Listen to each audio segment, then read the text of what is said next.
Hey everybody, Darnell here. I wanted to show you a project I'm doing with this BMW I got.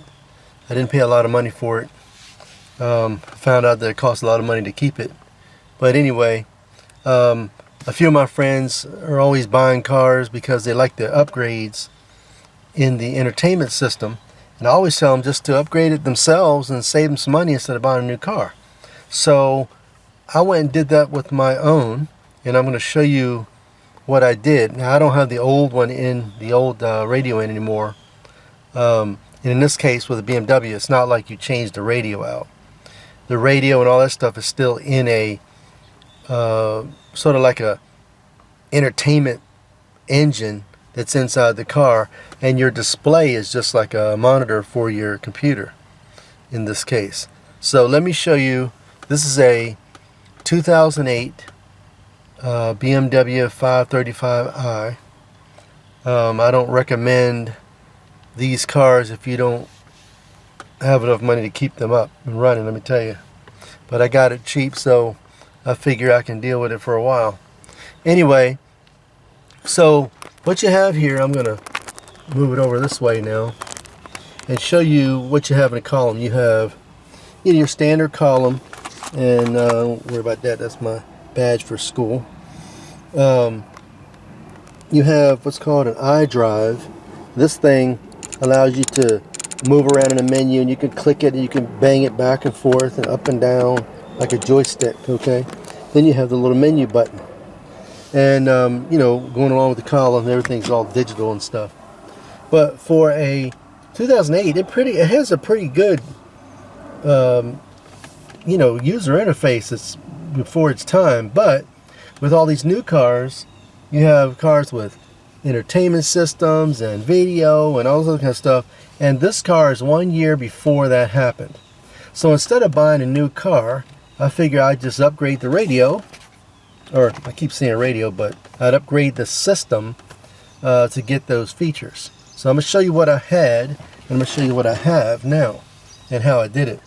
So right now you can see that's the standard BMW wake up screen, where you can go and mess with the climate, which controls the right and left side of the heat and cold, and all kind of different things you can turn on, like automatic programs to turn on your fans if it gets too hot and all that kind of stuff. I came out here yesterday and all my windows were down, including my sunroof, automatically. I don't like that too much, but anyway, I need to go and figure out and turn that feature off. But you have the climate, you have communications, which is your connection to your phone through Bluetooth, so you can talk hands-free. And there's, I think, a microphone up here somewhere. I haven't figured that out yet, but it's sort of cool. You also have this BMW Assist, which I'll never use, and that's calling BMW and all that stuff. And there's a voice I heard in here I never heard before. Some guy, I pressed this button and somebody asked me for, do I need some help? It's like a male voice inside the car. That was sort of spooky. Then you have the navigation thing. Well, this thing is only good for like trip odometer and stuff like that, because if you try to use the GPS stuff and traffic stuff, it's not electronic per se. It uses this DVD, and notice it's a DVD and a CD player, which is the strangest thing I've ever seen.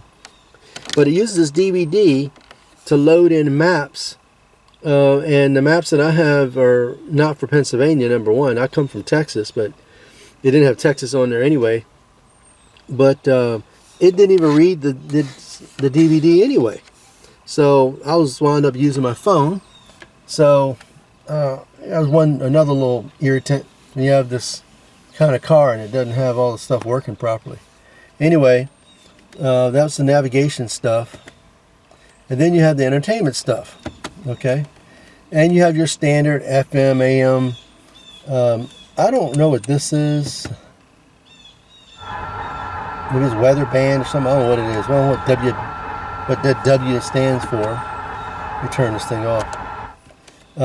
Satellite radio, CD, of course. And when you're in the CD mode, the CD or the DVD will work as a CD player. So it's almost like you have a 2 CD player type thing, because the DVD definitely doesn't work. And you have auxiliary, and auxiliary takes the input from inside this wacky looking glove compartment thing. If you open it up, it's so weird. That opens up, and then this little thing opens up, which has its own little funky compartment in it. The strangest thing I've ever seen. And it's right there. Okay, so that plays your MP3s and stuff like that. So I mean, it was sort of okay, because I don't make DVDs anymore, so I just put music on my USB drive. But all this other stuff I love to have, I went and bought instead of buying another car. So let me show you what I did. Now I bought a head unit. This thing right here is called a head unit. Like I told you, the electronics that really control that are behind this panel. It's a big box, like double ganged box. Has fiber optics and all this kind of stuff. Oh, by the way, it's a Karma Harman radio, amplifier system in here, which is really sounds really good, and it's connected by fiber optics, not regular wire, which I found out the hard way when I bought this radio. Or I keep saying radio, but this head unit. Anyway, so you have the auxiliary, like I told you, that goes here, and that's how the new head unit works. See, what happens is when you press this little menu button, but hold it in, it goes from the BMW stuff, the standard stuff, but hold it in again, it goes back to, actually goes to the new Android stuff. Now this is Android Auto, and it automatically found my phone and went straight into what's called, I think it's called CarPlay. And so it's now tethered to my phone wirelessly, and it used to be you had to connect it to a USB port, but now it goes through the Bluetooth and Wi-Fi stuff that's built into the Android box. So this is now getting its information from my phone. So wherever, I don't know where this stuff is actually here on my phone, but I know it's in my phone, and I don't know how to yet make it so I tell it what to share inside here, because I don't use some of this stuff. Like I don't use Telegram and some of these other things like smart things and all this. I don't use that kind of stuff, so I want to go back and change that. But notice, oh, I hit the wrong button. Notice it's showing right there. I keep hitting stuff. It's showing right there my Wi-Fi signal and my LTE signal, but of my phone. So it's literally picking up the internet capability through my phone and tethering it over to my car. So I can use my Google Maps, which is what it was to begin with. And I can even talk to it and do all this kind of stuff. And that's going through that CarPlay. Now CarPlay is available on Android and on Apple, or the iPhones, which I think it started over on the iPhone side. Anyway, so let's let me get out of this. So if I hit this button here and hit exit, it goes back to the Android top menu set. Now if I hit this button once, it actually highlights something, and I can rotate my knob and see how it moves up and down through the menu. I can toggle the knob to the side, then it jumps over into these bigger menus.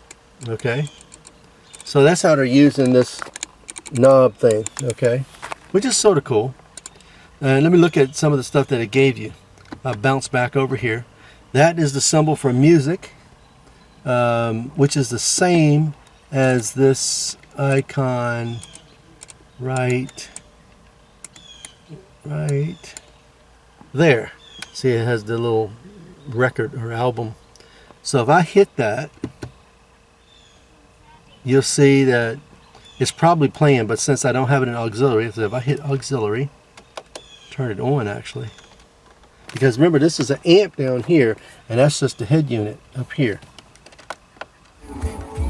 So now look, see, now the music's playing. If I notice I have to be in auxiliary mode.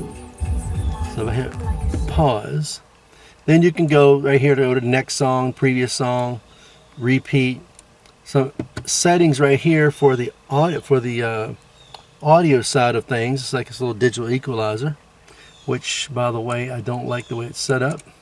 I sort of like mine in the jazz mode. Get back out of there. So that's that guy. Let me go back over here. This little icon right here is a quick jump to maps that's in the Android system, not the one that's in the CarPlay. So this one will require me to be connected through my Wi-Fi with, with my hotspot turned on, or I'd be using offline maps. Now I haven't downloaded offline maps yet, and it's actually picking up stuff because I'm right in front of my dad's house, which the internet is probably picking up the internet. So that's why it shows like I'm logged in right there. It's my little face right there. So let me get out of here. Go down again to settings. Now this is all kind of set. I'm not going to go into all these different settings, but you can set like the downloaded app you use for maps to work with that button that's on the front screen, on the home screen. You can mess with system stuff. This right here is happens to be my reverse camera stuff, and I'll show you my cameras in a bit. Again, that right there is the volume for the preamplifier inside the Android that goes to your main amplifier that's in the auxiliary input of the amp that's built into your car. That's the little basic equalizer for bass, mid-range, and treble, or your highs. The language that you choose, and then the way you display your time on the car. So it can be connected to your car's time, which you can see right there, which I have to set up with the car's menu, the BMW menu. Or you can set it up to the Android time, which is probably adjusted by the internet when you connect to your hotspot or to your Wi-Fi. Then of course you have the 12-hour or 24-hour type stuff. Now there's another setting that shows your system. This is using Android 10. If I go here though, I never knew about that right there. It says Android and Android system settings. I've never been in there before. I don't know if I want to mess with that yet. And then you have factory. Now this is very cool, but you can screw your radio up. Or I keep saying radio, but you can screw your settings of your Android up. I click that. You have a passcode, which I haven't memorized. Then you have all these settings for everything else, like the apps that come with the system. You can turn on and off. Some of the stuff I don't even know what it is yet. I haven't played with it, but some of these things are pretty self-explanatory on how you want to use some of the stuff that you're using in your car, like whether you use the Android Bluetooth selection or the OEM Bluetooth that comes with the car. The way your cameras work, the way the lighting is, whether it's metric or decimal system or imperial system as they call it. And then this thing has like inputs for like 4 other cameras, which I have 3 cameras on here now, but it can take 4 more, which I haven't messed with yet. I think it can use cameras that go in the side of the car so that it help you when you drive. So you got that, and you have this vehicle thing, which sets a whole bunch of other stuff, like the way the knob works, this knob that's right here. Because I guess there's a couple different type knobs. Whether your driver is on the left or right hand of the car, and I happen to be on the left side. Whether you have a 4 or 2-door type car. This is a 4-door version.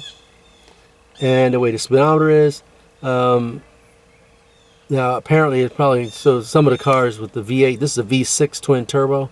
So it's, I think it goes up to 160 miles an hour. But my daughter has a V8 twin turbo, and hers is probably a little faster than mine anyway. So it's probably for that other menu. Then whether you have your automatic or manual selection for your gears. Oh, what did I just do? Oh, it'll cut off if I don't play with it too much.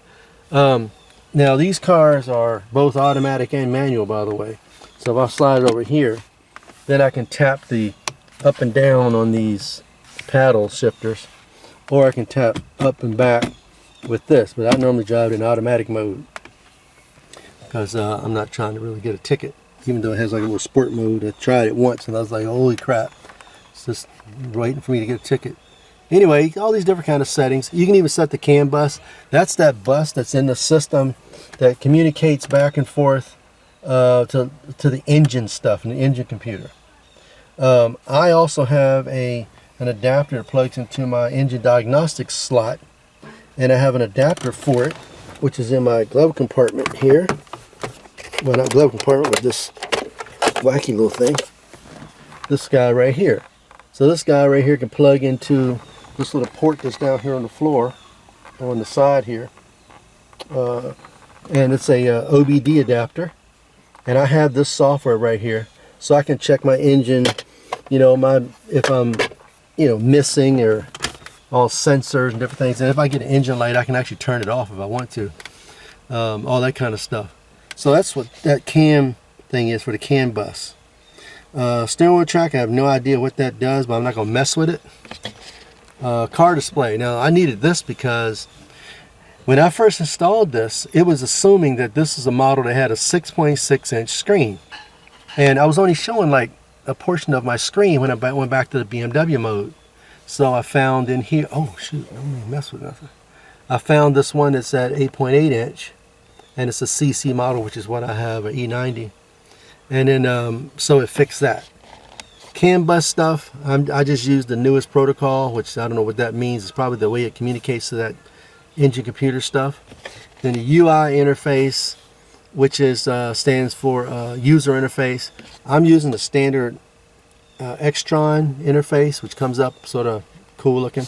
I'm pretty sure I'll test these others, but right now I'm just sort of getting used to it. I don't want to mess anything up, especially in something called factory settings. So let me get out of there. Another little icon here, and it's touchscreen. But there's the Android stuff. See, so if I want anything else in my car, all I have to do basically is just go to the Play Store and download it. If it doesn't work, delete it. If it does, then I keep it. Like I installed Pluto TV, which I'm probably not going to use while I'm driving. Okay, but my dad's 80 years old. I came up here to help him anyway, so I take him to the doctors and different places, and I just sit in the car while he does what he does, and I just watch TV and stuff. Well, I was doing that on my phone, so now I can do this now on my car. And the standard Android stuff. Now another cool thing here, I don't know if you can see it, but see there's a little slot right there on the side of that screen? That takes an SD card. And on this side, there's another one, okay, right there. I don't know if you can see it or not. There's another one on that edge. Well, you know what that is? That's for a SIM card. This system, you can actually go and pay for a SIM card like you would for your phone and give the radio its own internet. Now, it doesn't allow you to make a phone call. It doesn't give you a phone number. But it does allow you to have broadband in the car for like 15, 20 bucks a month, which I'm not going to do because my phone, I can just turn on my hotspot. But it's sort of cool if when you think about it. And there's apps you can download to make phone calls, like use I don't know, all kind of different software where you can do FaceTime and stuff like that, because you got cameras in here, but I don't know if I have a camera here that looks at me. But you can make calls if you really wanted to. I guess you could play around with that. Anyway, let me go back home and show you some of this stuff. So we already saw navigation, because that's the same as that little icon. The Bluetooth thing is its version of the Bluetooth connection like we saw with the Android, with the BMW side. But it connects like you would with your headphones and stuff. So when you play music with your phone, it'll just come into your car or play through your car. The same way with the phone stuff. So you can make your phone call through this thing. What I did notice though, when you use this version of the phone thing, it doesn't come out of the speakers of the car.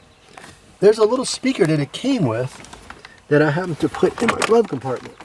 It was over there. I figured that out later. It's a little speaker right there. I need to move that so I can hear it louder. And by the way, those are USB ports that it gave me, and I just took this apart, all this stuff off, ran the wires through, ran it over here, and dropped it out into the glove compartment. I'm thinking about getting panel mounts, putting them in here and connecting them so my USB ports will be right here in these blank spaces, because there is space back there. Makes it look sort of cool. Anyway, me and my just wanted to do labor, I guess. Let me go back here. So that's the Bluetooth. You already saw the music part, which I just hit by accident. Let me go back. And let me use the rotator, a little easier. So that was navigation, Bluetooth, music. Let me move over. And there's your HD video. So instead of me using my phone in my car, my phone, I can use the car's video. And you'll see I was watching Man of Steel right there. It's the very end of Man of Steel. It's HD too. The quality is awesome. And then since you have this, 11 speaker Harman system in here with subwoofers in the seats and everything else, it literally sounds like you're in a theater when you're watching this stuff. It's pretty cool, actually. I actually love it. All right, let me hit this button and pause it. Go out of that. The phone link, that's the thing you saw when we first fired up, and it connected to my phone and showed apps on my phone. So I'm not going to hit that because it takes a little second for it to connect. This more apps thing, that's the same as that button at the very bottom over there. You go further. Car info, all that does is just put you back to BMW mode. See right there, it flips you back to the standard BMW. Because see, this head unit is basically just a monitor that's connected to all the control systems behind this panel back here. That's all that does. This is an interface. So let me hit the menu button again, or hold it, and then it comes back to where I was. Okay. If I move over, now this is actually sort of cool. If I hit that, it's giving me these new sort of tech options for my car. So it shows my RPM gauge, which I have right there anyway, here. All right, but it's sort of cool looking, and it has your mile per hour and stuff like that. Now you know good and well that this car will not do 210 miles an hour, so that's just ridiculous. I wouldn't do it anyway. The real range, I think, is what, 160. So they have that on the screen right there, 160. But this sort of looks good, don't it? The other thing it has, which is sort of cool, see that car icon in the middle? It's showing the two doors are open. See, I got that door open over there and that door open over here because it is getting hot out here. It also shows that I'm not in my seat belt and that the park brake is on. I think it shows the temperature too, which I also have right here on my car, right there anyway. Every so many seconds it'll shut off because it doesn't want to burn my battery up. I like the fact that it shows the time right here because that time is a lot easier to look at than this time, because this time goes away when I'm actually driving the car. You got to hit these buttons to turn it back on and stuff. So I like that. Let me get out, and you can also change the color of this. So you got all these different options for different color backgrounds. I chose red because this lights up red in here. So it sort of looks like it's sort of designed that way. So that's why I kept it. Hit this thing again. Settings we already saw. That's a browser, so you can surf the web like standard web browser. DVR. Now I have a different DVR in my car. So this DVR would replace this one that I have up here. What I did before was I replaced my rear view mirror. This is just on top of it, straps to it. And I made it electronic because, I don't know if you can tell. Let me look back here. If I look back and try to back up, look at what I see. I see 3 headrests and a little teeny little area for me to look out of. Okay, so I think it's pretty dangerous looking, or I have to take all them headrests down or something. So what I did was, I added cameras in the back. I have 2 cameras in the back, one for driving, which shows a nice view. See if I can turn that on. So I'm gonna start the car. Oh, it turns on by itself. Okay. Now this is in my way, but I have a forward camera that looks at everything in the front. Okay, which is like the DVR part.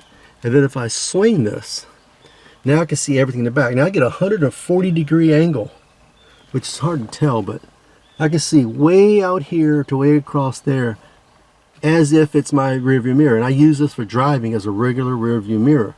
So I have a 100-degree angle versus maybe 30 degrees or 40-degree viewing angle looking back in the window. Plus I have headrests and stuff, so it's hard to look back. This gives me a really big view. As a matter of fact, when I see a car go to those edges, I can, with my peripheral vision, see them on the side of my car. That's how good a peripheral vision that camera back there has. Okay. The other thing is, this also records forward and back continuously in 5-minute clips. So if I were to go here and hit this button here, I can look at the recordings, which I forget how to do it now. Oh, I have to hit this, I have to stop this and then hit the play, and you see all these different recordings, you know, so it's recording all the time. Now this helped me before because somebody, while I was driving home from work, just ran, I mean, he got too close to me on 30 and knocked off my side view mirror that's sitting right here. I had to get a new one. And this recorded it along with the license plate, and I used the insurance, showed them video, and they, you know, took care of it. So anyway, that's what, and you see that wire, I hate wires, by the way, but this is about as good as I can get it. So it has its own little GPS thing, which I can't see. Oh, it's behind this right there. It has its own little GPS thing. Along with, there's a GPS one here, which I put right there up in that corner right there, see? Anyway, so let me show you. I'm going to start the car up. I'm going to show you the backup. This is really cool too. So I'm going to start the car. Alright. And as it goes through its gyrations, if I put this in reverse, I'll show you what happens over here and up there. I'll put this in reverse. So there you go. Now that's my dad walking out there checking the mail. So you see that? So I get a really nice view of what's behind the car. And also this thing checks us for range and stuff and gives it buzzers and stuff. It's all kind of settings and stuff right here that I can tell. And then and if those, I haven't messed with those yet, so we'll see what happens here. The other thing is, see, that's my backup that's up here. So it has the same kind of thing. It's a different view. It's a wider view, like the camera's higher here. This one's much lower, so I can see if I'm going to run over something that's right behind my car and all that kind of stuff. So I put that back in drive, and it should turn back. There we go. Park it, and then let me just turn it off. Now let me show you that this is not a timid of heart kind of installation. Now remember, I had to take off this whole panel, which pops out. This pops out. Well, once it's out, you can take 2 screws out, and that pops out. Then that, which takes this whole thing out. Then so you got to take out some cables. Then you have to use a little plastic bar I have that pops this out. Looks like you can't even get to it, but you can. Then that pops out, and this plate pops off, so all that becomes empty. But I run my wires through here, down that line, and I'm going to show you. I'm going to walk around the car and show you. So right here, I came right out of this little crack. And you know, I hate wires, but this is about as good as I can get it. And I came down and went behind this rubber thing. Down here, notice there it is right there. And I went under this, all the way back. Went back to this, and I came in underneath this seat. These seats pop off, by the way. I had to string it back through behind this thing. And then take it, you see the wire right there, see, going up through there, up through this hinge, and I have to pop all this off, and then take it to the cameras in the back. And here's the camera that I use for my rear view mirror. It gives me 40-degree angle. And then this camera here, which is a night vision camera, this is much lower, pointing down further. And at nighttime, those lights light up and gives me infrared, so I can see in the night. And so I'll have a much better view. All right, so that's about it. And I think I'm about done. So if you need help upgrading your car like this, I can help you. Help you select what you need and help you do the electronics. So I'm an electronics instructor anyway. for college. I've been in the field of electronics for 33 years. So if I can't do it, you probably better have to go get a professional, but I can do normally most of this stuff. So if you need help, just give me a buzz if you're local to the York and Dover area. All right, that's it. Bye.